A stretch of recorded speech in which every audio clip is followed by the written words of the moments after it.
Hello students, class 9 के social science के अर्थशास्त्र के लेसन नंबर 1 पालमपुर गांव की कहानी के पार्ट सेकंड में आपका स्वागत है। बच्चों, आज पहले हम लेसन पढ़ेंगे, उसके बाद वेरी शॉर्ट आंसर क्वेश्चंस करेंगे। तो लेसन की शुरुआत करते हैं बच्चों। पालमपुर गांव की कहानी। लेसन का नाम है अवलोकन। इस कहानी का उद्देश्य उत्पादन से संबंधित कुछ मूल विचारों से परिचय कराना है, और ऐसा हम एक काल्पनिक गांव पालमपुर की कहानी के माध्यम से कर रहे हैं।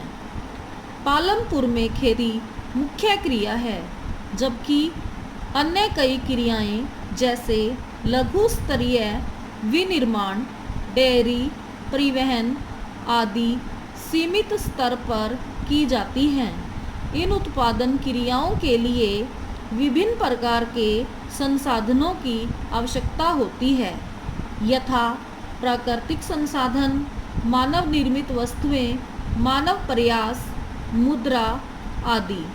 पालमपुर की कहानी से हमें विदित होगा कि गांव में इच्छित वस्तुओं और सेवाओं को उत्पादित करने के लिए विभिन्न संसाधन किस प्रकार समायोजित होते हैं। परिचय। पालमपुर आस पड़ोस के गांव और कस्बों से भली भांति जुड़ा हुआ है। एक बड़ा गांव रायगंज पालमपुर से 3 किलोमीटर की दूरी पर है।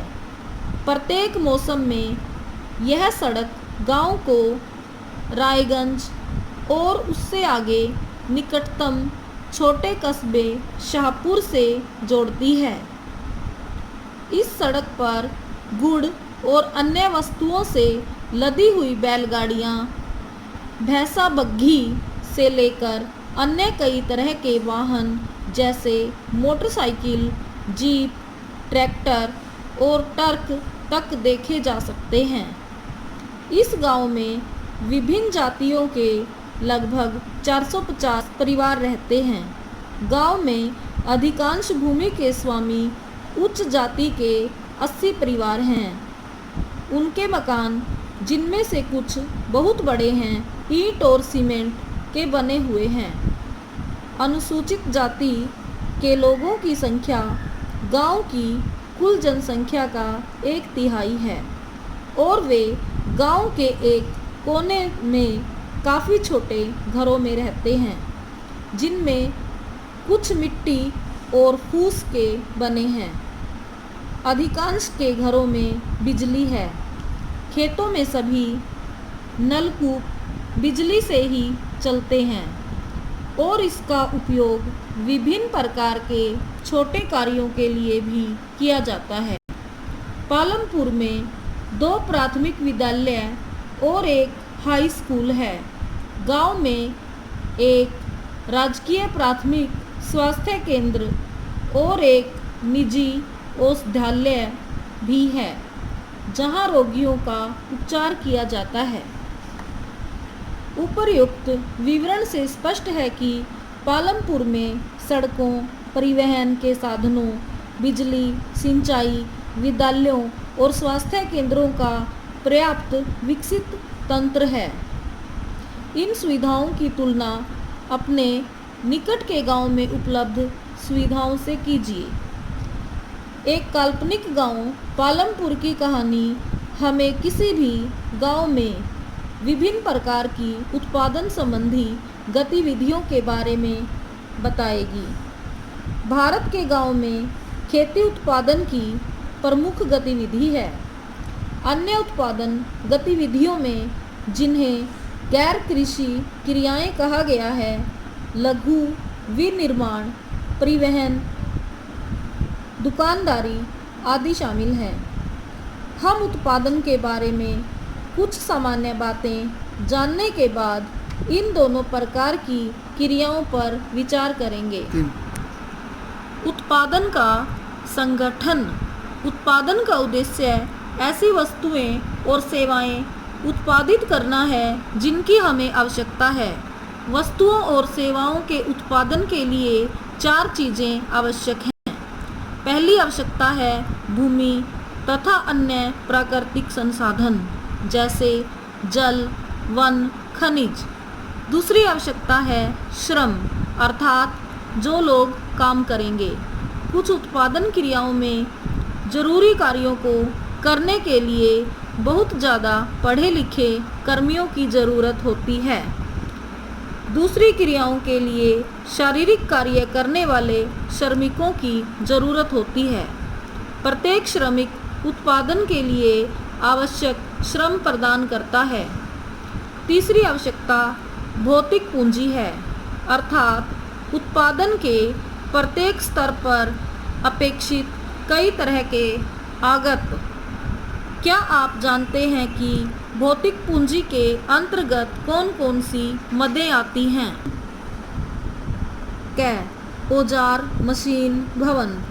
औजारों तथा मशीनों में अत्यंत साधारण औजार जैसे किसान का हल से लेकर परिष्कृत मशीनें जैसे जनरेटर, टरबाइन, कंप्यूटर आदि आते हैं। औजारों, मशीनों और भवनों का उत्पादन में कई वर्षों तक प्रयोग होता है और इन्हें स्थायी पूंजी कहा जाता है। कच्चा माल और नकद मुद्रा। उत्पादन में कई प्रकार के कच्चे माल की आवश्यकता होती है जैसे बुनकर द्वारा प्रयोग किया जाने वाला सूत और कुम्हारों द्वारा प्रयोग में लाई जाने वाली मिट्टी। उत्पादन के दौरान भुगतान करने तथा जरूरी माल खरीदने के लिए कुछ पैसों की भी आवश्यकता होती है। कच्चा माल तथा नकद पैसों को कार्यशील पूंजी कहते हैं।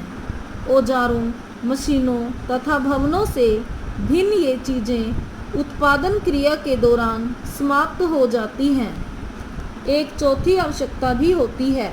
आपको समय उपभोग हेतु या बाजार में बिक्री हेतु उत्पादन करने के लिए भूमि, श्रम और भौतिक पूंजी को एक साथ करने योग्य बनाने के लिए ज्ञान और उद्यम की आवश्यकता होगी।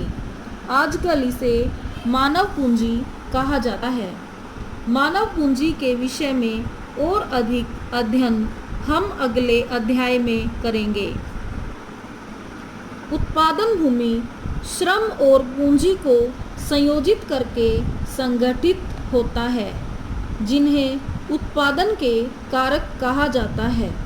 पालमपुर की कहानी को पढ़ने के क्रम में हम उत्पादन के प्रथम 3 कारकों के बारे में और अधिक सीखेंगे।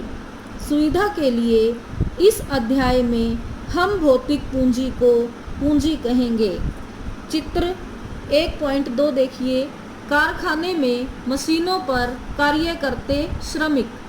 चित्र में उत्पादन में प्रयुक्त भूमि, श्रम और स्थायी पूंजी की पहचान कीजिए। बच्चों, आज हम लेसन इतना ही पढ़ते हैं। अब हम वेरी शॉर्ट आंसर क्वेश्चंस करेंगे। प्रश्न नंबर 1, पालमपुर गांव के लोगों का मुख्य व्यवसाय क्या है? उत्तर, पालमपुर गांव के लोगों का मुख्य व्यवसाय खेती है। प्रश्न नंबर 2, पालमपुर के पास में एक बड़ा गांव स्थित है, उसका क्या नाम है? उत्तर, पालमपुर के पास एक बड़ा गांव है जिसका नाम रायगंज है। प्रश्न नंबर 3, पालमपुर के निकट में एक छोटा कस्बा स्थित है, उसका क्या नाम है? उत्तर, पालमपुर के निकट एक छोटे कस्बे का नाम शाहपुर है। प्रश्न नंबर 4, पालमपुर गांव में परिवारों की कुल संख्या कितनी है? उत्तर, पालमपुर गांव में परिवारों की कुल संख्या 450 है। प्रश्न नंबर 5, मानव पूंजी किसे कहते हैं? उत्तर, किसी देश में विद्यमान कुशल उद्यम को मानव पूंजी कहते हैं। प्रश्न नंबर 6, पालमपुर के कितने प्रतिशत लोग खेती पर निर्भर हैं?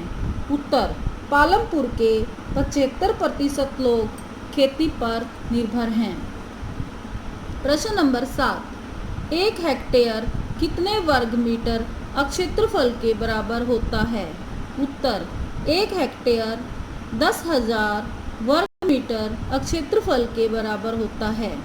प्रश्न नंबर 8, बहुविध फसल प्रणाली क्या है? उत्तर, साल में एक खेत से 2 या अधिक फसलें पैदा करना बहुविध फसल प्रणाली कहलाता है। प्रश्न नंबर 9, भारत में हरित क्रांति कब आई? उत्तर, भारत में हरित क्रांति 1960 के दशक के अंत में आई। प्रश्न नंबर 10, HYV बीज क्या है? उत्तर, HYV बीज को अधिक उपज वाले बीज कहते हैं। प्रश्न नंबर 11 है, पालमपुर में परंपरागत बीजों से गेहूं की प्रति हेक्टेयर उपज कितनी थी? उत्तर, 1300 किलोग्राम। प्रश्न नंबर 12 है, HYV बीजों के प्रयोग से पालमपुर में प्रति हेक्टेयर गेहूं की उपज कितनी हो गई? उत्तर, 3200 किलोग्राम। प्रश्न नंबर 13 है, पालमपुर में कितने परिवारों के पास खेती की जमीन नहीं है? उत्तर, 150 परिवारों के पास।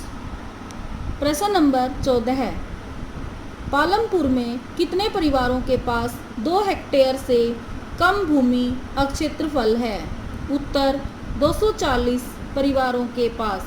प्रश्न नंबर 15 है, सरकार द्वारा खेतों में काम करने वाले श्रमिकों के लिए न्यूनतम दैनिक वेतन कितना निर्धारित कर रखा है? उत्तर, 60 रुपये। प्रश्न नंबर 16 है, पालमपुर में कितने प्रतिशत लोग गैर कृषि कार्यों में लगे हुए हैं? उत्तर, 25% लोग गैर कृषि कार्यों में लगे हुए हैं। प्रश्न नंबर 17 है, पालमपुर के लोगों का मुख्य खाद्यान्न क्या है?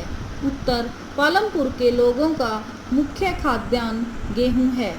प्रश्न नंबर 18 है, पालमपुर के कितने लोग विनिर्माण कार्यों में लगे हुए हैं?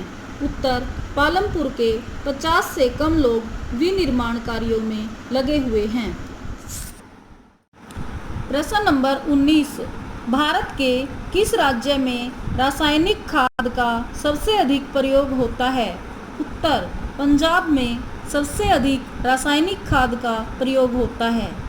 प्रश्न नंबर 20, सविता गांव के बड़े जमींदार तेजपाल सिंह से ब्याज की कितनी दर पर पैसा उधार लेती है?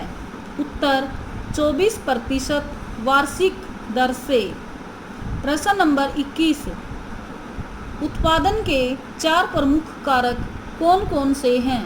उत्तर, उत्पादन के 4 प्रमुख कारक हैं पूंजी, श्रम, भूमि और कच्चा माल। प्रश्न नंबर 22, स्थायी पूंजी के 4 उदाहरण दीजिए। उत्तर, ट्रैक्टर, हल, टरबाइन, कंप्यूटर स्थायी पूंजी के उदाहरण हैं। प्रश्न नंबर 23, कार्यशील पूंजी के 2 उदाहरण दीजिए। उत्तर, कच्चा माल और नकद पैसे। प्रश्न नंबर 24, पालमपुर में कितने स्कूल हैं? उत्तर, पालमपुर में 1 हाई स्कूल तथा 2 प्राथमिक स्कूल हैं। प्रश्न नंबर 25, पालमपुर में सिंचाई का मुख्य साधन क्या है? उत्तर, नलकूप। बच्चों, ये थे very short answer type questions और आज के लिए इतना ही करते हैं। धन्यवाद।